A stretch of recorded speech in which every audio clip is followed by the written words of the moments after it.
پہلی رات شوہر نے مجھے سونے نہ دیا۔ کمرے میں آتے ہی شوہر نے نیلی گولی دودھ کے ساتھ کھا کر پہلا راؤنڈ جب نیچے تکیا رکھ کر لگایا تو میری چیخیں پورے کمرے میں گونجنے لگیں۔ اس دوران میں 3 دفعہ چھوڑ چکی تھی، لیکن جیسے ہی میری نظر شوہر کے 7 انچ لمبے لہراتے ناک پر پڑی جو میرے پانی سے چمک رہا تھا اور اندر جانے کے لیے میری عمر 28 سال ہے، جوان ہوئی تو میرے ماں باپ کو میری شادی کی فکر ہونے لگی۔ خوبصورت تھی، پڑھی لکھی تھی، اس لیے میرے ماں باپ چاہتے تھے کہ میری شادی کسی بہت اچھی جگہ پر ہو۔ بہت رشتے دیکھنے کے بعد بالآخر ایک رشتہ انہیں پسند آ گیا۔ لڑکا ایک ملٹی نیشنل کمپنی میں جاب کرتا تھا، ساس سسر کا انتقال ہو چکا تھا، ایک بہن تھی، وہ بھی شادی شدہ تھی۔ مؤثر یہ کہ ہر طرح سے میرے ماں باپ کی نظر میں یہ ایک اچھا رشتہ تھا، اس لیے چٹ منگنی اور پٹ بیاہ والا سین ہوا اور میں بیاہ کر ریحان کے گھر آ گئی۔ شادی کی پہلی رات میں اپنے کمرے میں بیٹھی دل میں ڈھیروں ارمان لیے اپنے شوہر کے آنے کا انتظار کرنے لگی۔ آنے والے لمحات کا سوچ کر میرا دل تیزی سے دھڑکنے لگا۔ دروازہ کھلنے کی آواز سے دل کے دھڑکنے کی رفتار مزید تیز ہو گئی۔ میرے شوہر نے میرا گھونگھٹ اٹھایا اور جو سب سے پہلے ان کے منہ سے لفظ تھے وہ کچھ یوں تھے: کافی پیاری ہو، کتنے بوائے فرینڈ رہ چکے ہیں تمہارے؟ ان کا لہجہ بالکل ان کی طرح پرسکون تھا، جبکہ میں شاکر سی ان کے منہ سے نکلنے والے الفاظ پر غور کر رہی تھی۔ کسی بھی بار کردار لڑکی کے لیے اپنی شادی کی پہلی رات ایسی باتیں سننا یقیناً شاکر ہی ہوگا جیسے کہ میرے لیے تھا۔ میں ایک با کردار لڑکی ہوں۔ بہت مشکل سے میرے منہ سے یہ الفاظ نکلے تھے: مائی فٹ، یہ انگوٹھی پہن کر کپڑے چینج کر لو۔ انگوٹھی پہن کر وہ اٹھ کر وہاں سے چلے گئے، جبکہ سامنے پڑی انگوٹھی رکھ کر وہ اٹھ کر وہاں سے چلے گئے جبکہ سامنے پڑی انگوٹھی اور ان کے الفاظ سننے کے بعد میرا دل کر رہا تھا کہ زمین پھٹ جائے، میں اس میں سما جاؤں۔ میری زندگی میں پہلے کبھی نہیں ایسا ہوا تھا، لیکن اس بات سے انجام تھی کہ ابھی تو یہ شروعات تھی۔ اگلی صبح جب میرے ماں باپ آئے تو ان کے سامنے میرے شوہر ایک اچھے داماد کی طرح ملے۔ ان کے چہرے پر یہ رات والی کسی بھی بات کا اثر نہیں تھا۔ میرا دل کر رہا تھا کہ میں اپنی ماما کو سب بتا دوں، لیکن اپنے ماں باپ کے چہرے پر مدری خوشی اور اپنے شوہر کے چہرے پر سکون دیکھ کر مجھے لگا مجھے رات کی باتوں کو اگنور کرنا چاہیے۔ ہو سکتا ہے کہ انہوں نے ویسے ہی بات کر دی ہو۔ خیر، اس وقت اس بات کو اگنور کرنا میری سب سے بڑی بیوقوفی تھی، کیونکہ آگے ہونے والے واقعات اب بڑھتے گئے۔ یہ شادی کے تقریباً 1 ہفتے بعد کی بات تھی۔ میرے شوہر گھر پر نہیں تھے اور میں ان کے لیے خصوصی تیار ہوئی تھی، وہی جو بچپن سے کہانیوں میں پڑھا تھا۔ مجھے لگا تھا کہ میرے شوہر آنے کے بعد میری تعریفوں کے بال باندھیں گے، بالکل اسی طرح جس طرح ناول میں ہیرو ہیروئن کرتے ہیں۔ میرے حسن کو تو میری فرینڈ بہت تعریف کرتی تھی، اب میں وہی تعریف اپنے میاں کے منہ سے اپنے لیے سننا چاہتی تھی۔ اپنے ہی سوچ میں گم تھی جب دروازے کی بیل بجی۔ میں فوراً بھاگ کر دروازہ کھولنے گئی۔ میرے شوہر نے اندر آنے کے بعد مجھے ایک نظر دیکھا اور پھر گویا ہوئے کہ کس کو بلایا تھا میرے پیچھے جو اتنا تیار ہو کر بیٹھی ہو۔ مجھے سر سے پیر تک دیکھتے ان کی نظروں میں شک تھا۔ کیسی باتیں کر رہے ہیں آپ؟ میں آپ کے لیے تیار ہوئی ہوں، میری ساری ہمت جواب دے گئی تھی۔ اتنی بے عزتی کے بعد گلے میں آنسوؤں کا گولا سا اٹکتا ہوا محسوس ہو رہا تھا۔ اگر کسی کے لیے نہیں، چینج کرو یہ سب، مجھے یہ چمچلے نہیں پسند۔ بات ختم کرنے کے بعد انہوں نے مجھے دوسری نظر دیکھنا تک گوارا نہ کیا تھا اور کمرے میں چلے گئے، جبکہ میں ان کے جاتے ہی میرے آنسو میری گالوں پر بہنے لگے۔ شروع میں وہ صرف زبان سے طنز کرتے تھے، میرے ہنستے، میرے مسکرانے، میرے بولنے سے چالتے تھے، لیکن میرے ماں باپ کے سامنے ان کے بیٹے بنے ہوئے تھے۔ میں نے ایک دفعہ اپنی ماما سے سب ڈسکس بھی کیا، لیکن ان کے نزدیک میں ایک شوخ چنچل لڑکی ہوں اور زیادہ حساس ہوں، اور وہی شوہر کے حقوق پر ایک لمبا لیکچر۔ میں سوچ کر حیران تھی کہ ایسا بھی ہو سکتا ہے۔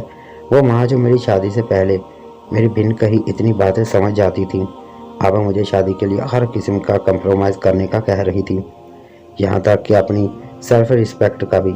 ان کا کہنا تھا کہ وہ مارتا تو نہیں ہے نا، میرے جسم پر نشان نہیں تھے، لیکن میری روح پر لگنے والے زخم ان کو نظر نہیں آتے تھے۔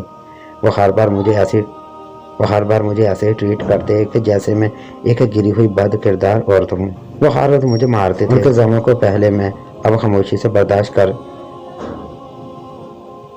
उनके जख्मों को मैं खामोशी से बर्दाश्त कर रही थी। माँ से बात करने के बाद मुझे अंदाज़ा हो गया कि मुझे अब सारी ज़िंदगी ऐसे ही झेलना है सब कुछ। इसलिए मैंने अपने होठों पर कफल लगा लिया। उनको मेरे हंसने से मसला था, मैंने हंसना बंद कर दिया। मेरे ज़्यादा बोलने से मसला था, मैंने कम बोलना शुरू कर दिया। मेरे शौहर रंग के कपड़े पहनने से मसला था, मैंने अपने जहेज और बरी के सारे कपड़े उठाकर काम वाली को दे दिए और अपने लिए हल्के रंग के सारे कपड़े लिए। मेरे मेकअप का मसला था, मैंने सारा मेकअप का सामान उठाकर फेंक दिया और खुद तो एक क्रीम लगाना भी बंद कर दी। और अब भी मुझसे राजी ना थे, बात बात पर तंज ही करते। ऊपर जख्म अब भी बढ़ते थे, लेकिन शायद उनकी तकलीफ़ों की अब मैं आदी हो चुकी थी।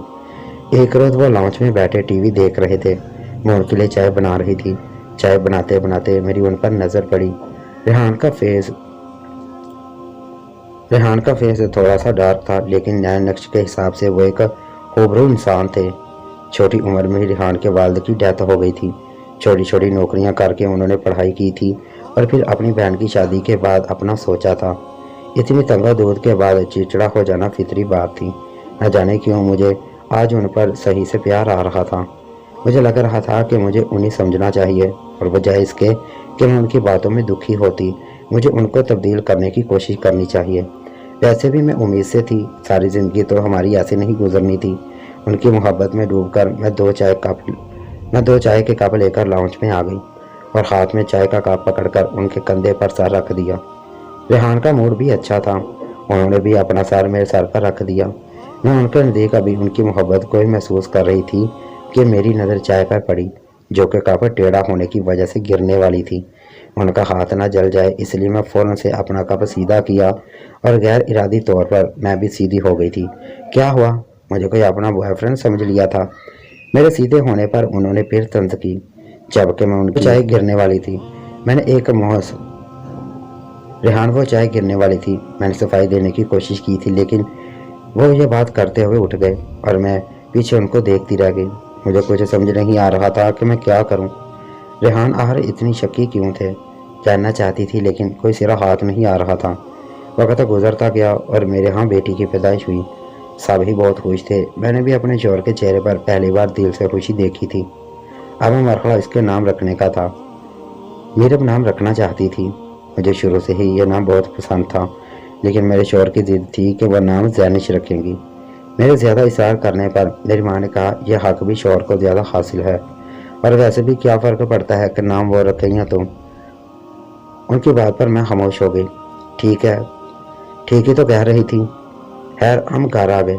मेरे शौहर अपनी बेटी से बहुत प्यार करते थे और मैं खुश थी कि चलो, वो किसी से तो प्यार करते हैं। बार बार इसका नाम बोलते थे और नाम बोल बोल कर वो खुश होते थे। मैंने भी उनका प्यार समझकर इस बात पर ज़्यादा गौर न किया था, लेकिन इस बात की असल वजह मुझे जल्द ही पता चल गई, जिसकी वजह से उनके शक करने की वजह भी समझ गई थी। कुछ माह बाद मेरे शौहर के कज़न की शादी थी। मेरे शौहर ने मुझे ख़ास तौर पर पार्लर से तैयार करवाया था और बेहद शौहर रंग का और भारी लिबास पहनाया था। मैं तो हैरान थी कि आज रेहान को क्या हुआ था। ये मेहरबानी किस वजह से थी, लेकिन उनसे कोई भी सवाल करने का हक मुझे नहीं था। लिहाजा मैं खामोशी से वो जो कहते गए मैं करती गई। शादी पर पहुंचकर वो मेल साइड पर चले गए और मैं फीमेल साइड पर। यहाँ मैं किसी को नहीं जानती थी, इसलिए कदरे खामोश और कॉर्नर वाले टेबल पर जाकर बैठ गई, जहाँ कोई नहीं बैठा था। मैं ज़ैनिश को फीड पिला रही थी जब वहाँ दो लड़कियाँ मेरे साथ वाली कुर्सियों पर आकर बैठ गई। वो दोनों अपनी अपनी बातों में मसरूफ़ थी। मैंने भी हाथ ध्यान नहीं दिया। ध्यान तो तब दिया जब उनमें से एक लड़की ने रेहान का नाम लिया था। ओए, तुमने रेहान को देखा है? और उसकी बीवी भी बड़ी खूबसूरत है। उनमें से एक लड़की दूसरी लड़की को बता रही थी, होगी खूबसूरत, मेरे सामने उसका फिर भी कोई मुकाबला नहीं। दूसरी लड़की ने बालों को झटक कर कहा। गालबाना उसे अपने हुस्न पर ज़्यादा ही गुरूर था। जाओ ज़ैनिश, इतना मरता था वो तुम पर। क्या होता अगर शादी कर लेती तो? हमेशा खुश रहती, जोरू का गुलाम बनकर रहता वो। पहली लड़की दूसरी को कूस रही थी। बस करो तुम हया। माना कि मुझे डार्क चॉकलेट बहुत पसंद है, पर इसका मतलब ये तो नहीं कि अब एक डार्क चॉकलेट मैं अपने साथ साथ लेकर घूमती फिरूं। अपनी बात के अख्ताम पर फिर ज़ैनिश नामी लड़की कहकर गाकर हंसी। छोड़ो यार, बेकदरी की भी तुमने। बेकदरी की है तुमने। मैंने सुना है कि उसने अपनी बेटी का नाम भी तुम्हारे नाम पर रखा है। जैनिश को लंबा करके खया नामी लड़की ने बोला था। अब हम ही हैं इतने नायाब जो पा ना सके वो नाम ही से गुजारा कर लेता है। और एक बार फिर जैनिश नाम की लड़की हंसी। इससे ज़्यादा सुनना मेरे बस में नहीं था। अब मैंने जैनिश का फीट बंद किया और उसे उठाकर फीमेल साइड से बाहर आ रही थी जब रास्ते में मुझे रेहान मिल गए। अरे इतनी जल्दी बाहर आ गई, क्या हुआ? मेरे शौहर देखकर मुझे कह रहे थे, लेकिन उनका ध्यान बार बार अंदर की तरफ जा रहा था, जैसे वो कुछ ढूंढ रहे हों। मैं जानती थी कि वो क्या और क्यों ढूंढ रहे हैं।